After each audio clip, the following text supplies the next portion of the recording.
The President of the United States and the President of the United Mexican States.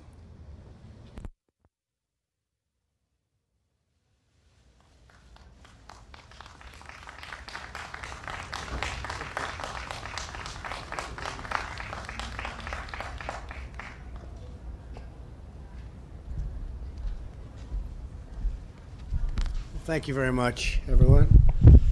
It's a nice hot day, to put it mildly. So we'll make this quick, but it's all very positive, that I can say. And it's my tremendous pleasure to welcome everyone to the White House with my good friend, President López Obrador of Mexico. We've had a very outstanding relationship. Mr. President, we're truly moved that you chose to make your first foreign visit since taking office, very successfully taking office, I might add, to be with us at the White House. The relationship between the United States and Mexico has never been closer than it is right now. And as the President said a little while ago, people were betting against that. They were actually betting against that. But it's never been stronger, never been closer. We're doing a tremendous job together.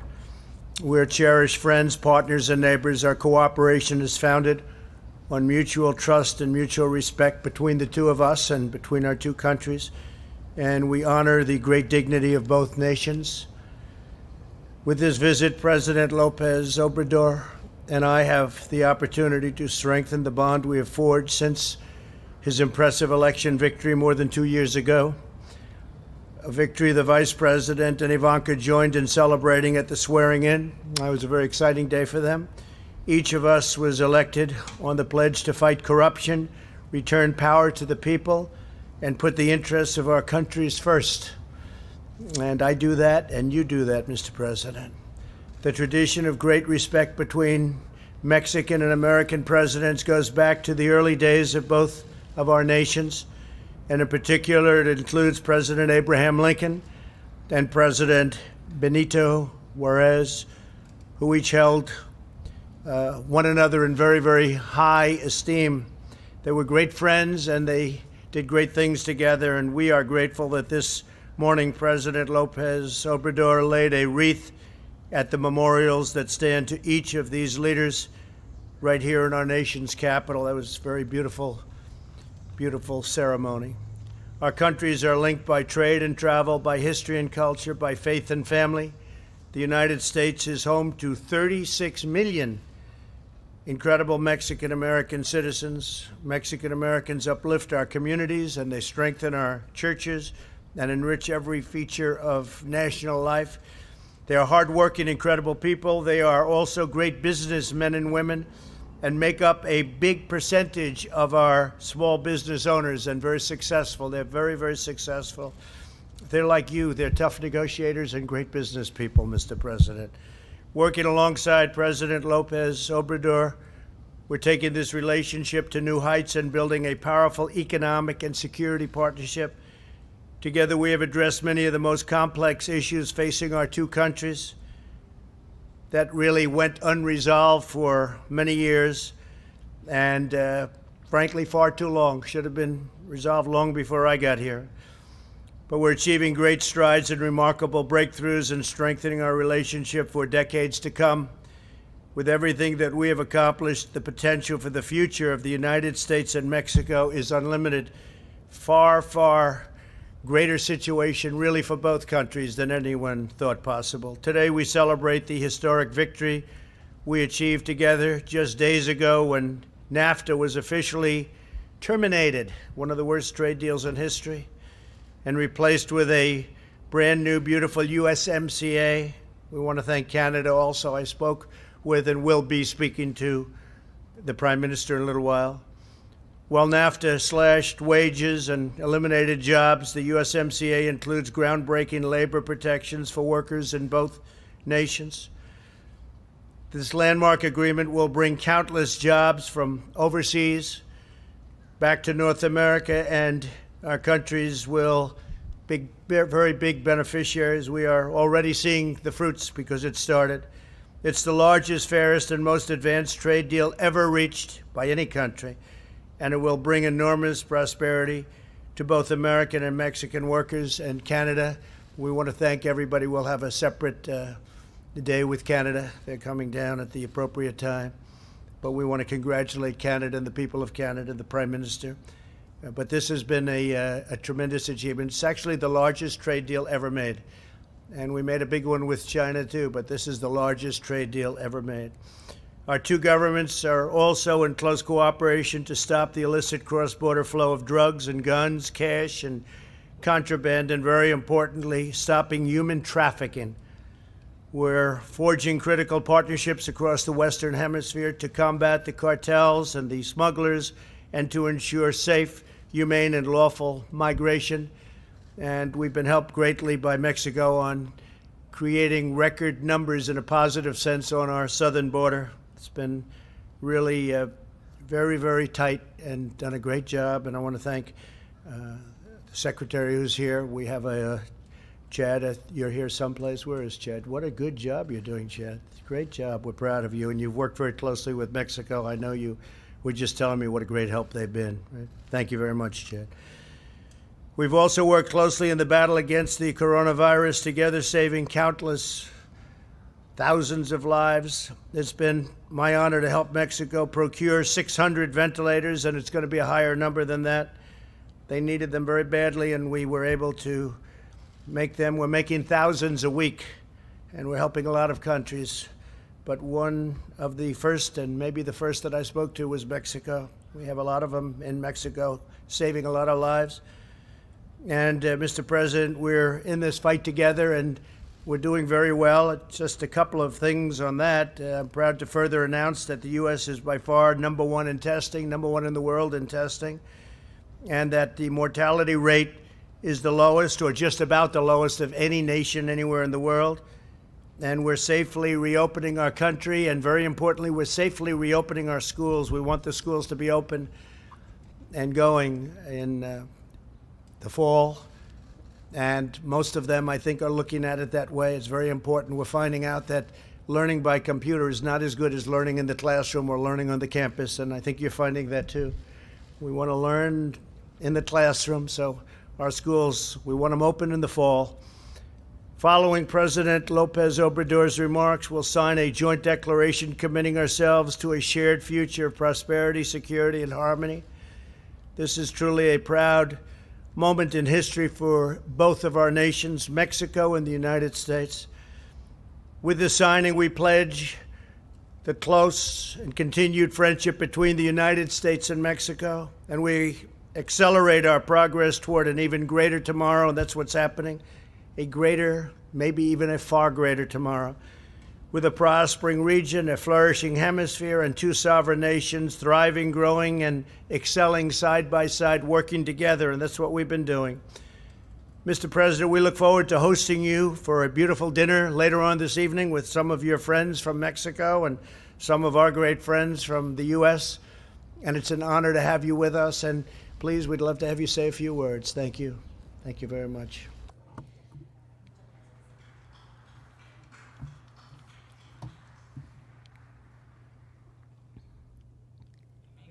Friends, ladies and gentlemen, I truly celebrate this meeting with you, President Trump. My visit, to a great extent, has to do with the importance right now, in these times of world economic crisis, the importance of the entry into effect of the Mexico-U.S.-Canada agreement, TEMEC by its Spanish acronym USMCA.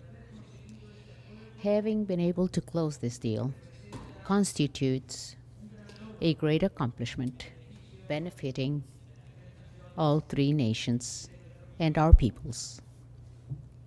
As it is well known, North America is one of the most important economic regions of the planet. However, our region is inexplicably a region of trade deficits. We export to the rest of the world about $3.6 trillion, but we import about $4.2 trillion. That is, we have a deficit of $611 billion, which is translated into capital flight, less opportunities for companies and businesses, and job source losses. This new agreement seeks to reverse this imbalance through greater integration of our economies and improvements in the functioning of productive chains to recover the economic presence that North America has lost in the last 5 decades. Suffice it to say that in 1970, the region constituted 40.4% of the world GDP.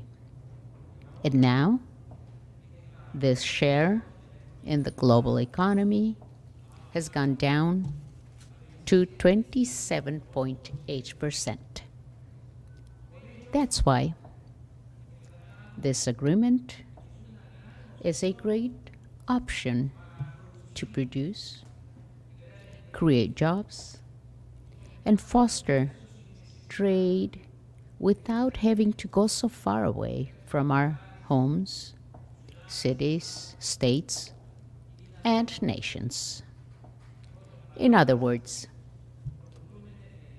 import volumes of our countries, imports to the rest of the world, may be produced in North America at a lower transportation cost with reliable suppliers, reliable vis-a-vis the companies, of course, and the utilization of regional labor force. Of course, it's not a matter of closing our countries to the world. It's a matter of taking advantage of all the advantages that we have because we're neighbors, as well as the enforcement of a good policy of cooperation for development. This agreement allows us to attract investments from other places of the hemisphere, bringing those investments to our countries, provided we comply, we honor the principles of producing merchandises with high regional content, and also trying to have salary and labor conditions that are fair conditions for our workers of the exporting or importing countries of consumption goods. It's also important to point out that this agreement signifies the integration of all 3 countries, because we're all contributing with productive capacity, markets, technology, experience, expertise, highly skilled labor force, and we end up complementing each other. For instance, Mexico has something which is extremely valuable to make this economic integration effective and to boost this integration, economic and commercial integration in the region. I'm talking about its very young, creative, and responsible labor force. Let us not forget that the participation of workers in productive processes is just as important as the role of businesses and companies.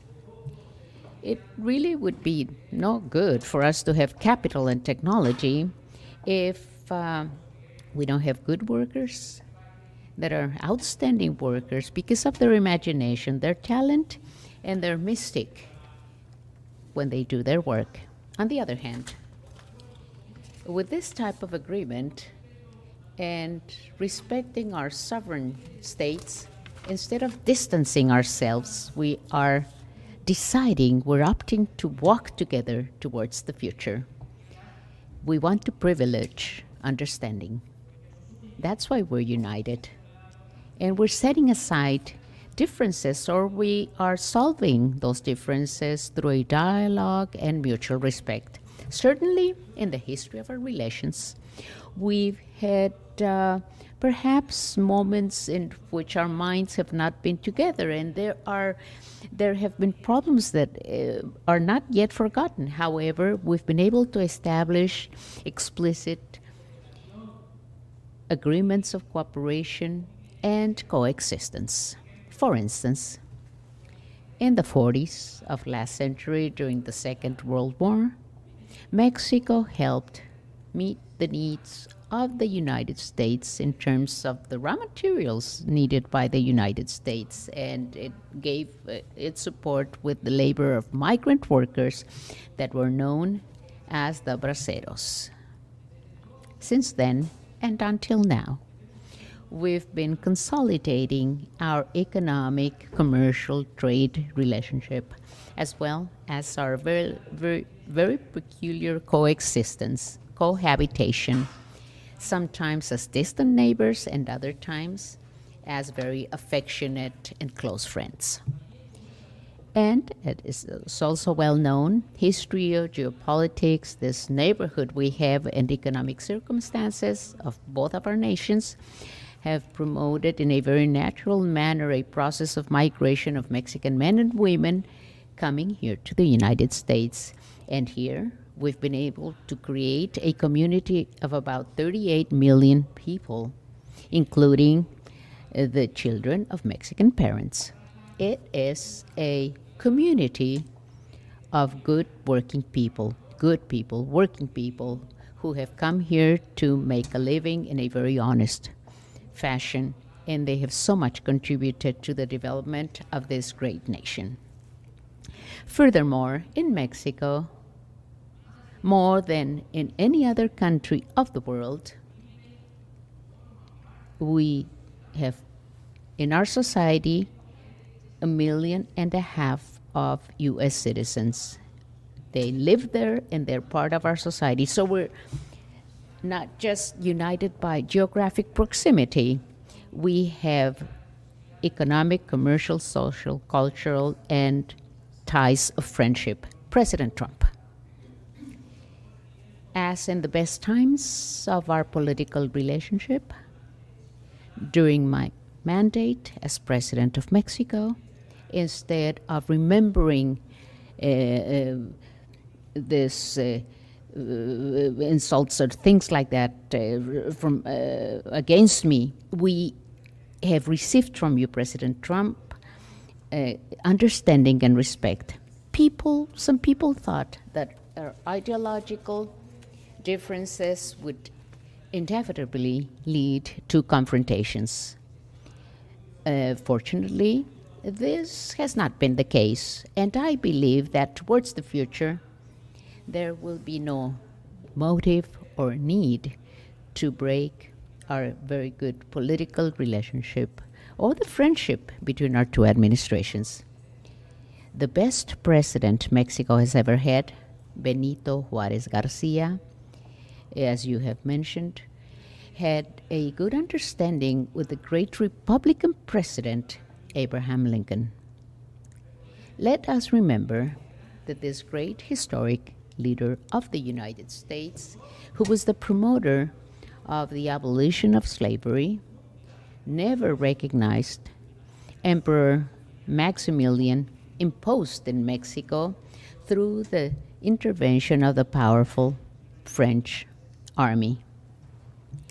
It is no coincidence that Juárez lamented Lincoln's murder in the United States, saying, I quote, "I have deeply felt this disgrace because Lincoln, who was constantly working in such a determined manner for the complete freedom of its fellow men, was worthy of a better fortune or luck."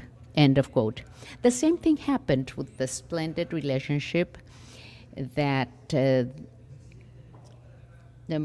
President Franklin Delano Roosevelt had with our patriot President General Lázaro Cárdenas. The same situation took place.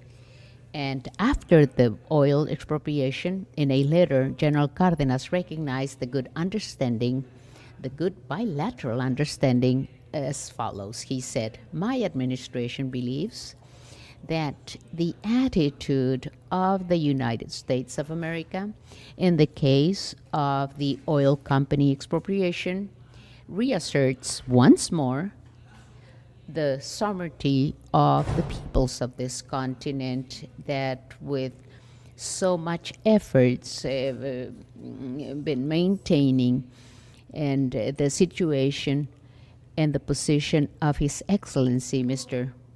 President Roosevelt."